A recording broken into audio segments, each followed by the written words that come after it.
and in the territory on west, there's just one way to handle the killers and the spoilers, and that's with a U.S. Marshal and the smell of Gunsmoke.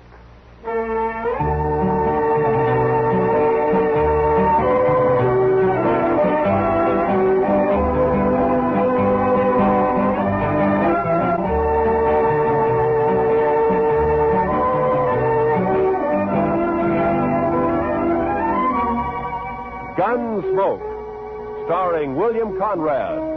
The story of the violence that moved west with young America. The story of a man who moved with it.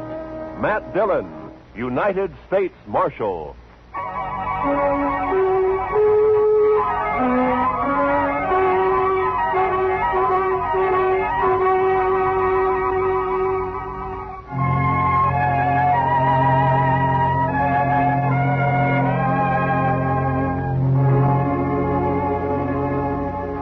They told us a man we'd been looking for, a murderer, was in a cow camp on the North Fork of the Canadian River, about 100 miles south of Dodge. So Chester and I rode down to take a look. We found a fellow there with a right name, but the wrong face. So we started back. First night we camped in a dry, buffalo-rutted depression. The next morning I woke shortly after daybreak to find Chester already cooking breakfast. Morning, Mr. Dillon. Meat'll be done soon. The coffee made, Chester? That's what I need. Yeah, Dillon.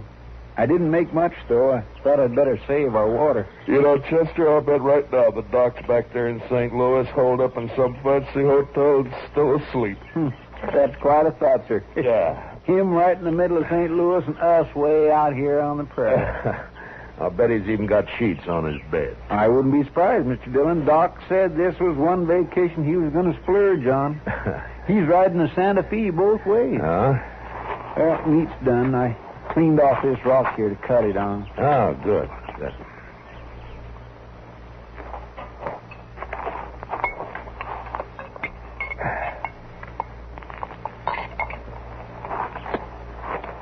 Oh, you got it warm anyway, Chester. Well, now, meat shouldn't be overcooked, Mr. Dillon. That takes the taste clean out of it. Now, then we ought to be able to taste everything about this steer. Eggman's disappointment. How's that, Mr. Dillon? Never mind, Chester. Now, how come you woke up so early this morning? Oh, I always do. Seems as soon as it gets daylight, my feet start to sweat, and then I just got to get up. Well, that's as good a reason as any, I guess. Wow. Looks like we got company, Chester. What? Oh, Where? right out there, heading straight for us. Oh, yeah. Some cowboy, probably. I don't know. He doesn't ride quite like a cowboy. Why, it's just a kid, Mr. Dillon. Yeah, it sure is. Sure needs a haircut. What? Say, Mr. Dillon, it's a girl. Now, what could she be doing out here? I'm carrying a rifle, too. Well, get on, miss, and have some coffee. Who are you, mister? Hi, this is Chester Proudfoot, and I'm Matt Dillon. How do you do? You rustlers or what? Not exactly. I'm the U.S. Marshal out of Dodge, ma'am. U.S. Marshal? Oh, that's good. It is? Why? I need help, Mr. Marshal. My daddy's awful sick. Sick? Well, where is your daddy? We got a homestead about a mile over that rise back there. Oh, what's he sick with? It's his leg, Mr. Marshal. A horse threw him and his saddle both in the corral, and then it stepped on his foot. Now his whole leg's all funny. He's got a fever, too. Mr. Dillon, that sounds like... Yeah, I know, Chester. Tell me, miss, when the horse stepped on him, did it cut his foot, break the skin anywhere? Just a scratch. Tore his boot off, though. Oh. Please, Mr. Marshal, please come see him. I'm scared, the way his leg is and everything. Well, sure we'll come. Your mother with him now? I don't have a mother, Mr. Marshal. Oh. Well, then what are you doing out here if your daddy's sick? We ran out of meat about 3 days ago, and I don't have anything to feed him. Oh. All right. Chester, I'll ride back with... what is your name, anyway? Tara Handry. Oh. I'll be 16 next January. Well, that's fine. We'll go back to the Handry place, Chester. You scout around for some meat. All right, sir. And if you don't find any antelope, shoot the first calf you see. Anybody's calf. I'll do it, Mr. Dillon.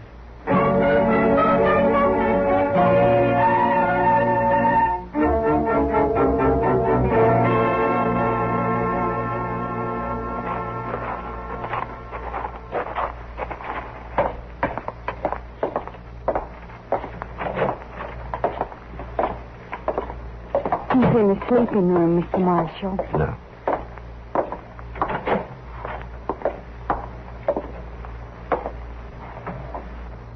Daddy. Daddy, I found a man, and he's going to help us. And, Daddy, he's a marshal, a U.S. marshal. Matt Dillon, Mr. Handry. How you feeling? Dillon? I've heard of you. You're from Dodge, aren't you? That's right. Well, Marshal, I ain't feeling so good. My foot don't hurt no more, but it and my leg is all sort of, well, it ain't pretty. I don't know much about these things, but maybe I better take a look at it anyway, huh? Sure, Marshal. There she is. All right, you can cover it up. I was in the war, Marshal. I know what gangrene is. Guess you do, too, huh? Yeah. Well, the first thing, a friend of mine is out getting you some meat, and then we'll load you in your wagon. Well, Ben took the wagon. What? Ben Walling. He took the wagon when Daddy got hurt. Said he'd find a doctor and bring him back. Who's Ben Walling? Oh, he's been sort of working here, Mr. Marshall. I should have run him off long ago. That's what. Well, where is he? What'd he take the wagon for? Where's he going to find a doctor around here anyway? Closest doctor's in Dodge I know of. Yeah, and he's in St. Louis, and he won't be back for a couple of weeks. I couldn't get to him anyway. Well, tell me, when did this happen? About 6 days ago, Mr. Marshall. Uh-huh. Ben left the day after. Well, you think he's coming back? Did he steal the wagon or what? He comes back here and me not able to get around. I don't know what I'll do. I ought to take a bullwhip to now, him. Take it easy, Just Mr. a Hand. bullwhip. Take it. He won't cause any trouble, so don't you get all worked up. Tara, we'll let him get some rest, huh? All right. We'll have some food for you soon, Mr. Handry. I ain't very hungry. Tara, what's he so riled up about this Ben Walling for? What's between them? Oh, it's nothing, Mr. Marshall. Daddy's sick and... that's all. Look, Tara, you asked me to help you, didn't you? Yes, but... You trust me, don't you? All right, Mr. Marshall. Daddy hates Ben because Ben... well, Ben likes me. Oh, I see. He even wanted to marry me. Said he would. How do you feel about Ben, Tara? You like him? No. Of course, it's time I had a man and all that, but I'm afraid of Ben, Mr. Marshall. It's like there's something wrong with him. He's always sneaking around when you don't expect him.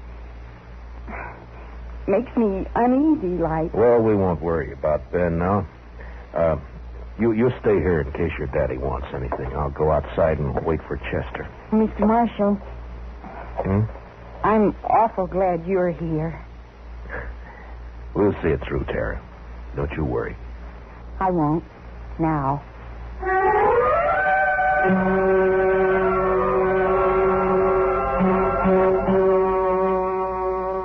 I went outside and walked over to the small corral that stood nearby. There I rolled a smoke and looked out across the flat distances of the prairie. And I wondered how anyone could survive in all that emptiness. Handry lying on his bed back there in the house. He wouldn't survive. The prairie got to him all right. And its vast loneliness had put him out of reach of any help. And Tara, what could she do out here in this endless land of grass? I was glad to get my mind off it when Chester rode in with an antelope across his saddle. We hung it on the corral, dressed it, took a hind quarter into Tara. Then we went back outside and sat down. Yes, sir. She's a plucky girl, Mr. Dillon. Fine girl, Chester. Yeah, but this Ben fella, I just don't understand his going off with the wagon like that. Well, it doesn't matter much now. Handry won't last more than a day or two, anyway. It's that bad, is it? Yeah, blood poisoning, Chester. As soon as it reaches his heart, he's done for. Well, isn't there any way to stop it? Yeah, sure. Cut his leg off. Oh. Too bad Doc isn't here. Yeah. Would that stop it, Mr. Dillon? Cutting his leg off, I mean? I don't know, Chester. I don't know. Maybe too late anyway. Well, I sure wish we could do something for him. I don't take to just sitting around and waiting for a man to die. Well, nobody does. It isn't right somehow. That poor fella and Tara. Why, Mr. Dillon, that girl will go crazy out here all alone. All right, Chester. What do you want me to do about it? I'm not a doctor. Now shut up. Well,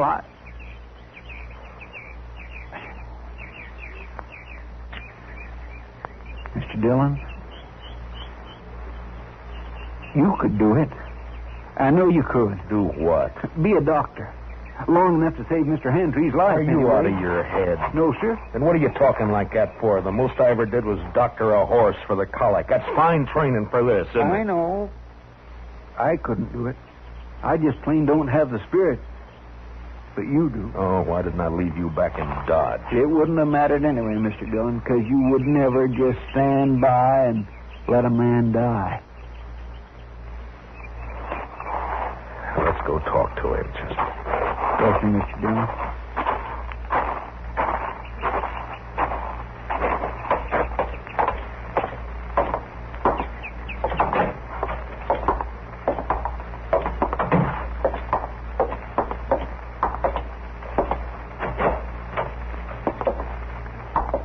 Daddy's fever's worse, Mr. Marshall.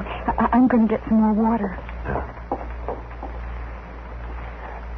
How do you feel, Mr. Handry? I don't feel much, Marshal.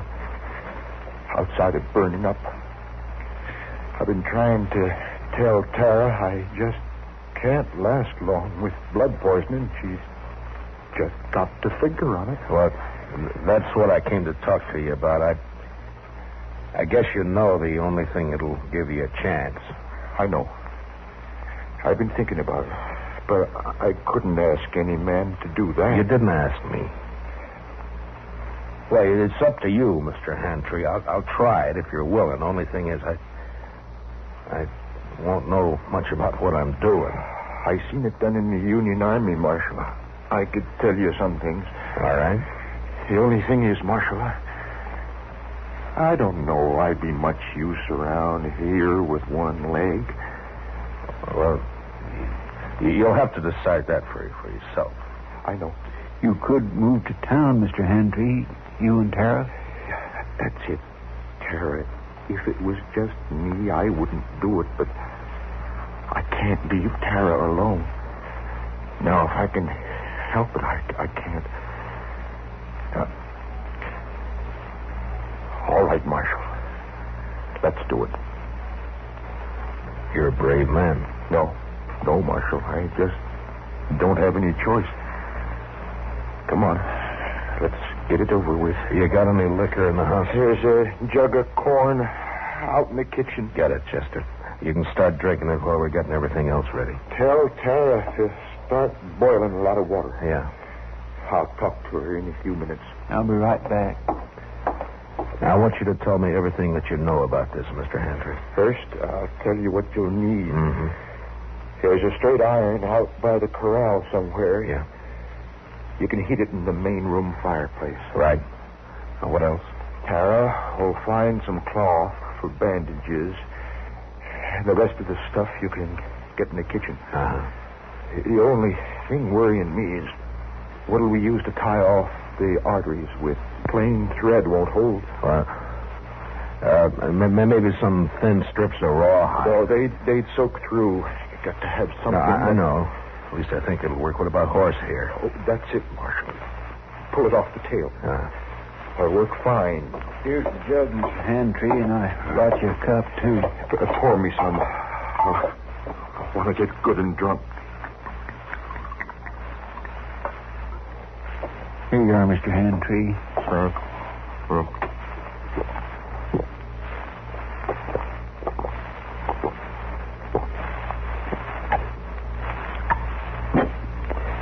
You know, I ain't been drunk in the daytime since we got the news about President Lincoln in the spring of 65. You better have your talk with Tara before that takes hold. Ask her to come in, will you? Come on, Chester, we got work to do. Yes, sir. Good luck, Mr. Handry. Thanks. Well, Marshal? Yeah. Marshal? I'll try to make it easy for you. Yeah, sure.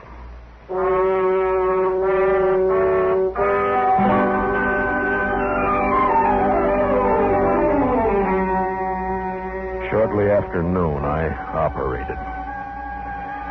Whether it was the corn whiskey or his own hard courage, I don't know, but Handry never whimpered. Chester stood outside the door and brought me whatever I needed. Tara waited in the kitchen, boiling more water and thinking her own thoughts. Maybe it was harder on her than any of us. Toward the end, Handry mercifully passed out.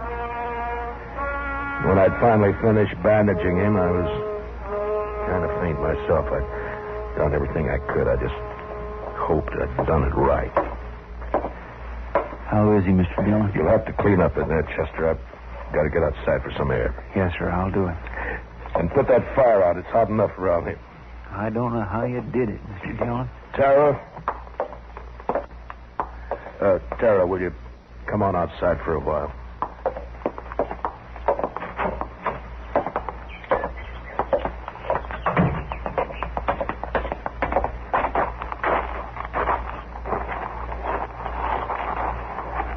Is Daddy all right? Is he all right, Mr. Marshall? It's all over, Tara. We'll just have to wait and see now.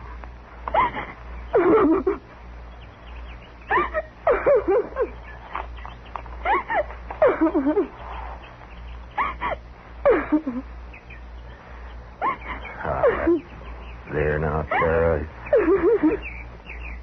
He's all right. I'm sorry, but it took so long.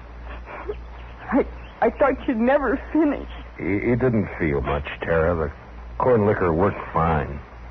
Fine. Will he get well now? Well, I hope so, Tara. I hope so. Mr. Marshall, are you going to wait and see? Oh, now, Tara, you don't have to worry about that, Chester, and I'll be here as long as you need us. I just wanted to be sure. Can I go see Daddy now? Well, as soon as Chester comes out, Tara, then you can. All right. I'll wait, Mr. Marshall.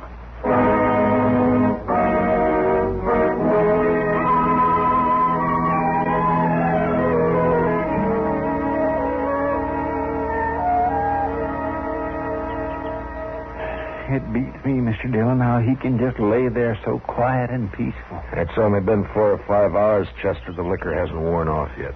He drank nearly the whole jug. Well, he needed it. Say, Mr. Dillon, look yonder. Huh? Somebody coming with a wagon. Oh, yeah. It's probably that Ben Walling they were talking about. I'll bet that's who it is, all right. Wonder what he'll have to say for himself. Ah, you'll think of something, Chester. His kind always do. You recognize him? No, sir. Do you? Oh, I never saw him before.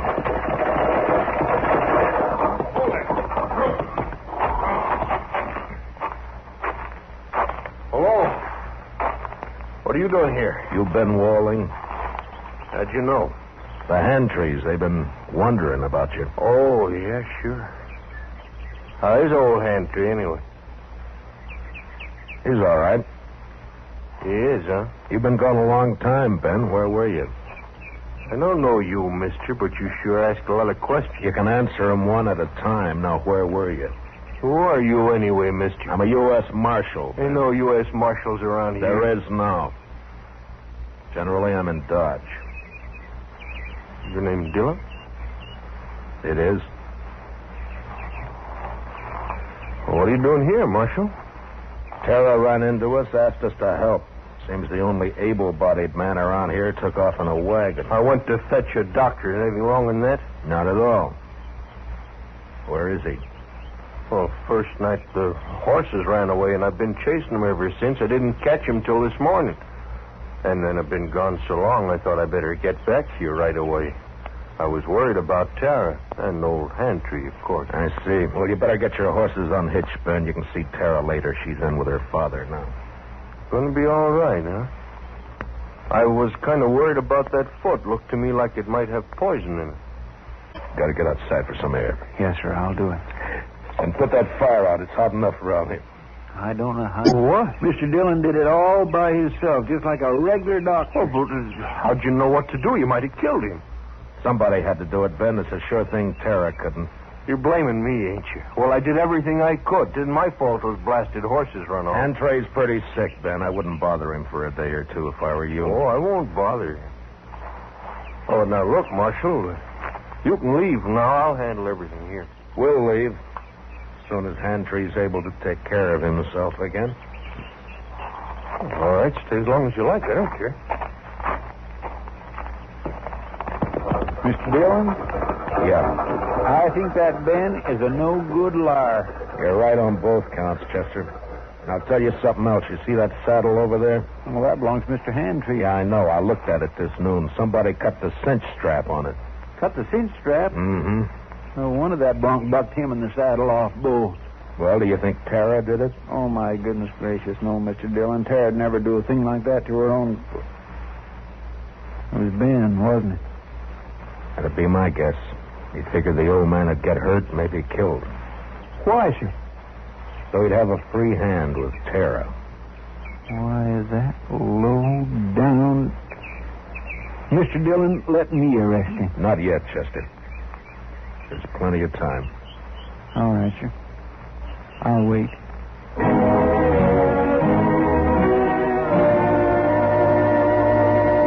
There wasn't as much time as I figured. Handry had a bad night, and by morning he was so weak he couldn't lift his head. I tried to take his pulse, but I could hardly find it. Maybe I'd operated too late. Maybe the poison had already moved up into his body. I didn't know. I had no way of knowing. So there was nothing to do now but wait. Want some more coffee, Mr. Dillon? Yeah, thank you, Chester. We'll fill it up, huh?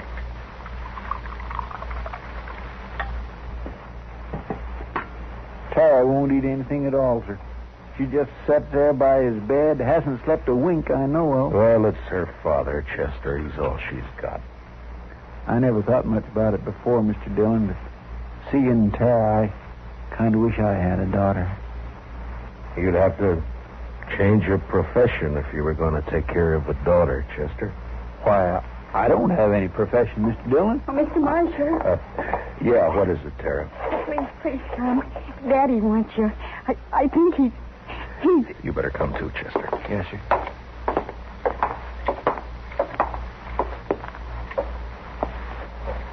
It's Matt Dillon, Mr. Handry. Can you hear me? Marshal, I can't hold out no more. Now, don't say that.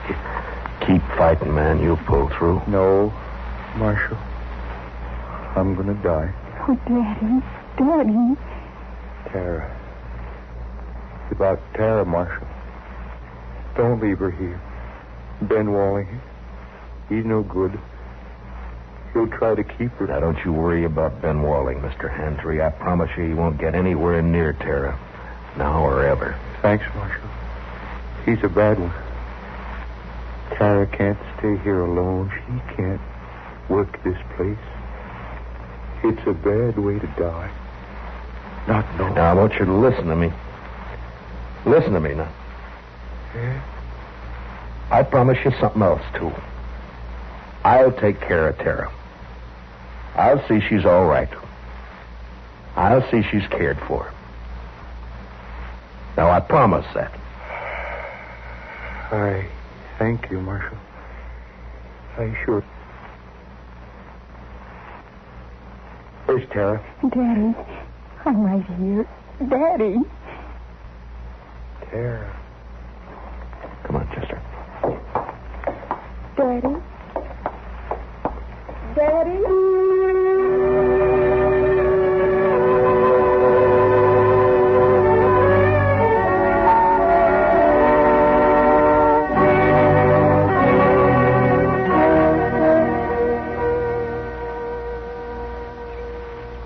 I don't know, Mr. Dillon. I don't think they'd have made out on this place anyway. Why not, Chester? Well, there just isn't enough water. That one little old spring's all I've got. Well, if they had a lake, it'd still be too much for Tara. What are we going to do with her, Mr. Dillon? I don't know, Chester. We'll have to think of something, though. My, I wish she'd come out of that house. I don't like it, her in there breaking her heart. Give her a little time, Chester. She'll be all right. Don't you move a finger, either one of you. Well, Well, you're mighty careless with that rifle, Ben. Don't get smart with me, Marshal. I know what I'm doing. And what would that be? I heard you in there. Heard you promise to take Tara away. I was right by the window. I heard it all. You got a curious way of courting a girl, Ben, trying to kill her father. Yeah, and I saw you yesterday looking at that saddle, but I didn't kill him, Marshal. You did. that's a lie, Ben Walling, and Will you you know it. shut up? I won't shut up. If we'd have just got here sooner, Mr. Dillon would have saved him, that's all. It was too bad you got here at all. Because you're going to die for it. Both of you. Put the gun down, Ben. You're under arrest for attempted murder. You stay right where you are, Marshal. You know, I have an idea you've smelled powder before, Ben, and that you're afraid of it. Marshal? I have an idea that's why you tried to get Handry like you did instead of facing him. Stop her. And right now you wish you didn't have that rifle at all, don't you, Ben? Because I might have to shoot you for it, huh? No, don't, Marshal. Give me that. You all right, Mr. Dillon? He didn't even try, Chester. Rifle went off when I knocked it aside. That's all. He was scared to death. Well, I didn't feel exactly comfortable. Well, tie him up and keep an eye on him. I'll go see Tara. Yes, sir, Mr. Dillon.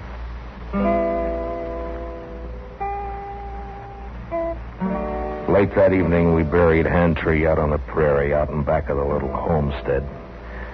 They would die now, too, and fall apart without him. The next morning, we loaded everything we could get into the wagon. With Tara beside me, we started out for Dodge. Ben Walling never said a word. Chester led his horse, and they rode along ahead of us. I had plenty of time to tell Tara all about Dodge and how there were some good people there and how we'd find her a home and family. She sat there, tight-lipped. She didn't say much. But she never once looked back.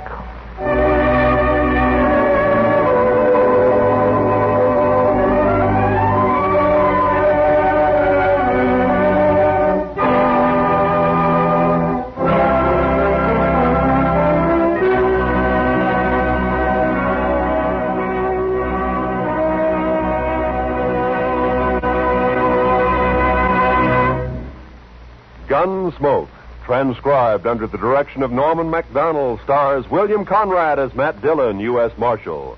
Tonight's story was specially written for Gunsmoke by John Meston, with music composed and conducted by Rex Corey. Featured in the cast were John Daner, Sammy Hill, and Larry Dobkin. Parley Bear is Chester. Join us again next week as Matt Dillon, U.S. Marshal, fights to bring law and order out of the wild violence of the West in Gunsmoke.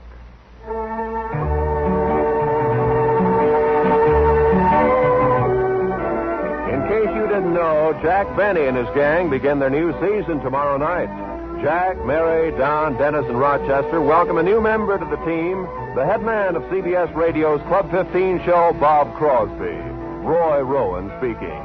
Remember, the top dramatic show of them all, the Lux Radio Theater, is heard Monday nights on the CBS Radio Network.